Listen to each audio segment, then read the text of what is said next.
is a lamp unto my feet, and a light unto my path. Thy word is a lamp unto my feet, and a light unto my path. First reading. A reading from the first book of Kings, chapter 3, verses 4 to 13. Solomon went to Gibeon to sacrifice there, because that was the most renowned high place. Upon its altar, Solomon offered 1,000 burnt offerings. In Gibeon, the Lord appeared to Solomon in a dream at night. God said, "Ask something of me, and I will give it to you."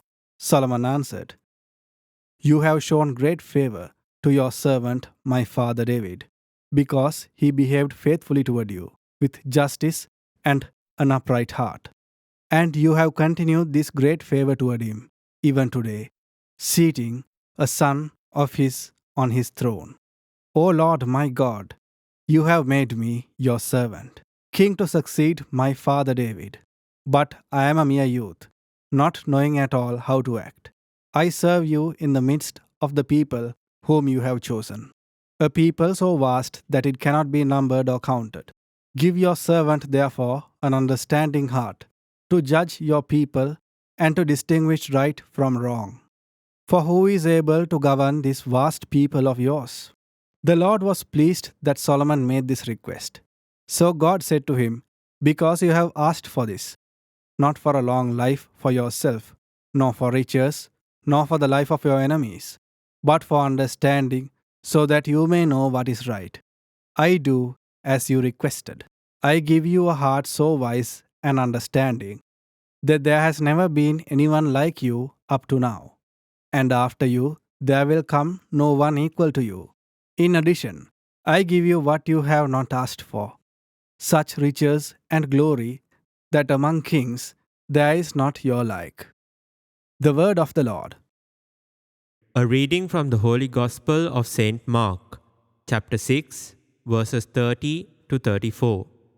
The apostles gathered together with Jesus and reported all they had done and thought. He said to them, "Come away by yourselves to a deserted place and rest a while."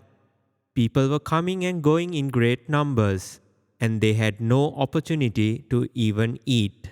So they went off in the boat by themselves to a deserted place. People saw them leaving, and many came to know about it. They hastened there on foot from all the towns and arrived at the place before them. When Jesus disembarked and saw the vast crowd, his heart was moved with pity for them, for they were like sheep without a shepherd, and he began to teach them many things. This is the gospel of the Lord. My dear friends, today we celebrate the feast of Saint Blaise, who is known to intercede for the cure of the ailments of the throat. Therefore, let us ask for the intercession of Saint Blaise for all our ailments and for all our impediments, and especially asking Saint Blaise to intercede on behalf of us, to give us the courage to speak about the love of Jesus. Today in the Gospel, we hear, my dear friends, that Jesus asked his disciples to come to a lonely place, to a desolate place, to be by themselves and to pray. Today being Saturday, my dear friends, putting aside all our work and all our activities, we are at home, and we need to take this time, my dear friends, to be with the Lord, to have that leisure with the Lord, that time of rest with the Lord. That way, my dear friends, we can invigorate ourselves with more strength. That time of rest, that time of leisure, my dear friends, is not for pleasure, but for our spiritual regaining of strength. Therefore, we need to make use of that time in reflection, in prayer, as well as, my dear friends, taking a stock of our lives, what happened during the last week.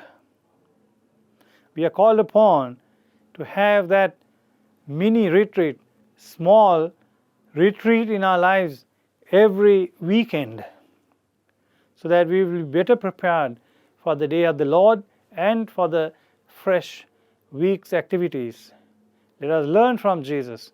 Jesus invites us to come and have rest, to be with the Lord and pray with the Lord.